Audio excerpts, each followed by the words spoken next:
Welcome to Mental Wealth, the podcast to invest in your mind. Here I will help you make sense of your mind and behaviours, giving you the tools to have your best life. There is so much to share, so let's get into this episode and explore another great topic. Welcome to episode 9. It is great that you're here again today. Let's get started. In this episode, we're going to be looking at self-esteem. We need to understand a little bit more about it, and I've got some tips to improve yours. Christine Handy, my special guest in episode 5, reminded us that looking after your self-esteem is your responsibility.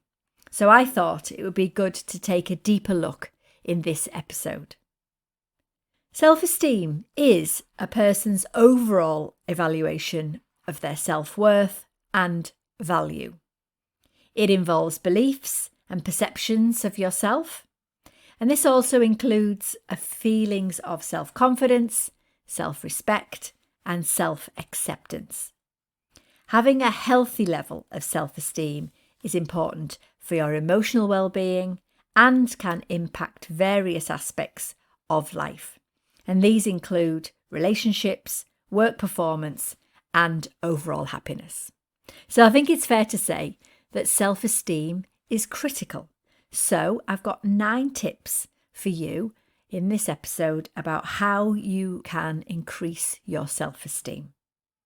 You might want to make a few notes as we go along, but don't worry, because at the end of the episode, I'm going to tell you where you can get a copy of all 9 tips.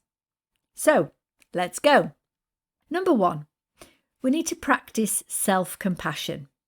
We need to treat ourselves with kindness and understanding, just as you would a close friend.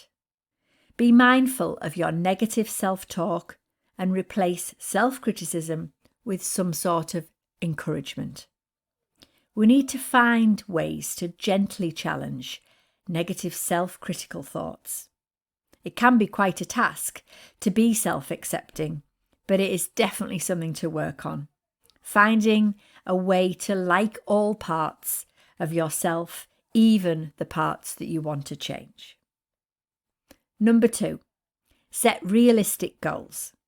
Break down larger goals into smaller, achievable tasks. Celebrating your achievements along the way is also a way of building your self-competence and boosting self-esteem.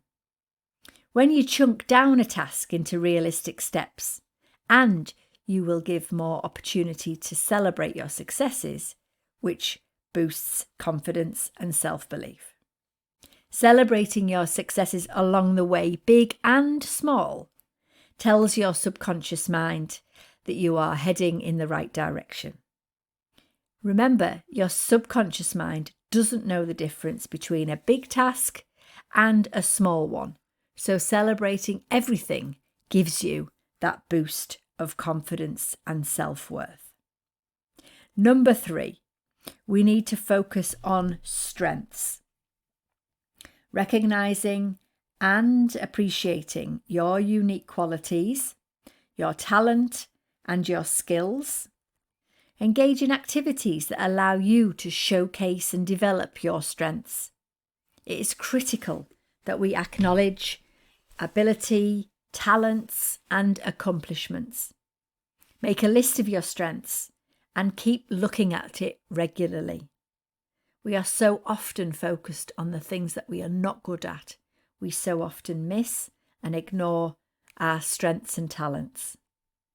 Remind yourself of past achievements and use them as a source of motivation. Again, your mind is crying out for this. Children, most children anyway, have praise for everything they achieve, big and small, and then it all stops when we become adults. We need to think of it like a young child. Talk to yourself about the things that you are good at. Number 4, surround yourself with positive influences.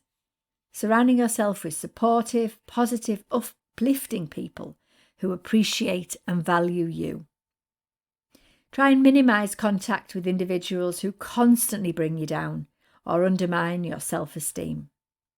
Hang around with people who believe in your capabilities. Being with these kind of people not just helps your self-esteem, but being positive with them about your achievements is like a double bubble. Number 5, practice self-care.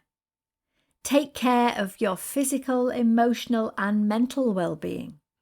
Engage in activities that make you feel good, like activities such as hobbies, meditation, spending time in nature, or exercising. Activities that promote self-care and self-nurturing. The activity might just be something that makes you feel good, like craft, drawing, painting.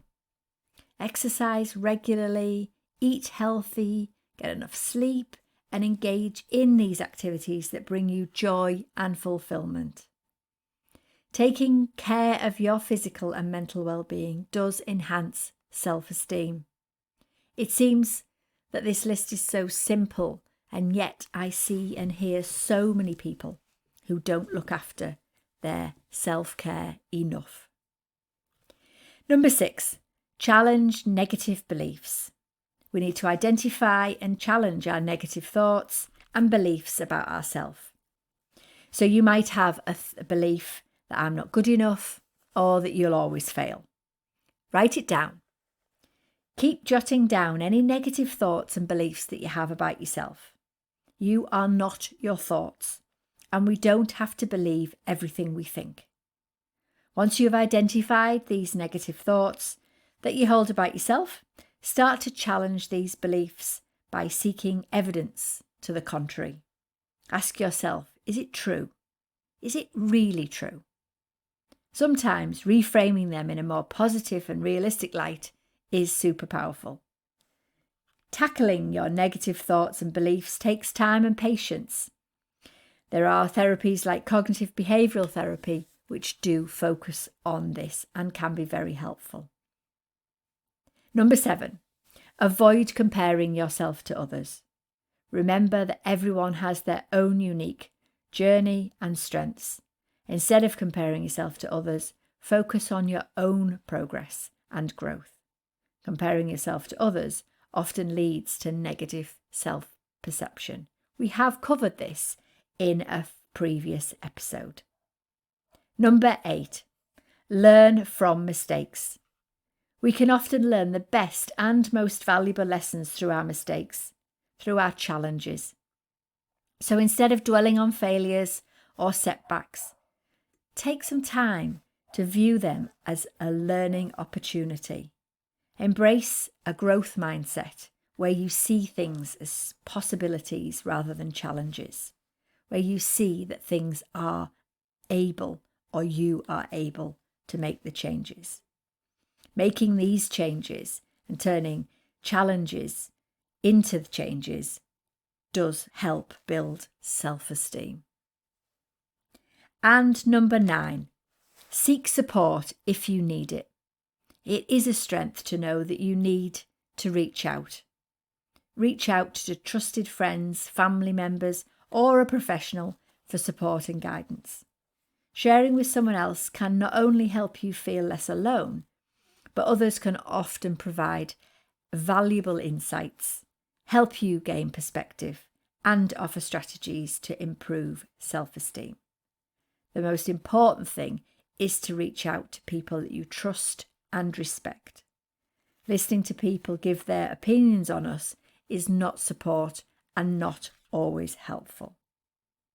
So, as ever, a load of tips, but we need to remember that my big thing is let's think about what's the thing that you can take. What's the one small thing? So let's have a little summary and see which one you're going to pay attention to. So let's do a little summary of the points I've made in this episode. Remember that improving self-esteem takes time and consistent effort. Be patient with yourself and celebrate all the small victories along the way.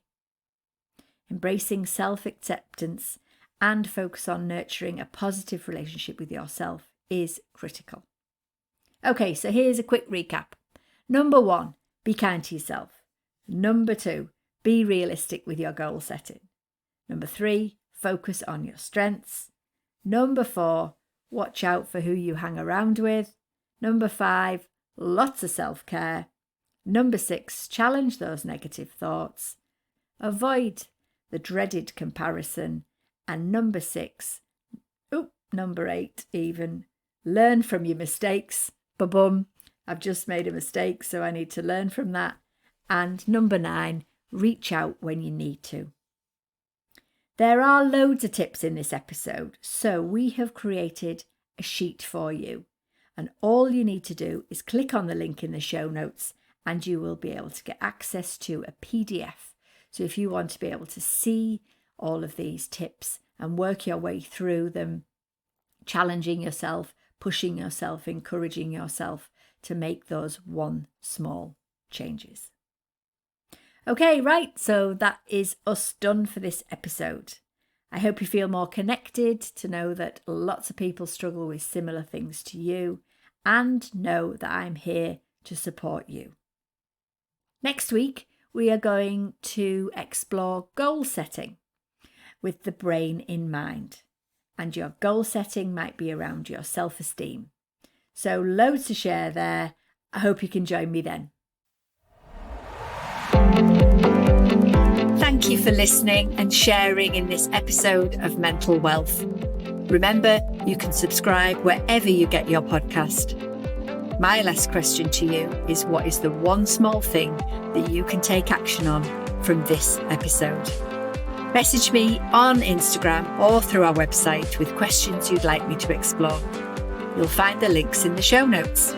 I'll be back with more tools and tips to make sense of your mind in the next episode. In the meantime, be kind to yourself. Bye for now.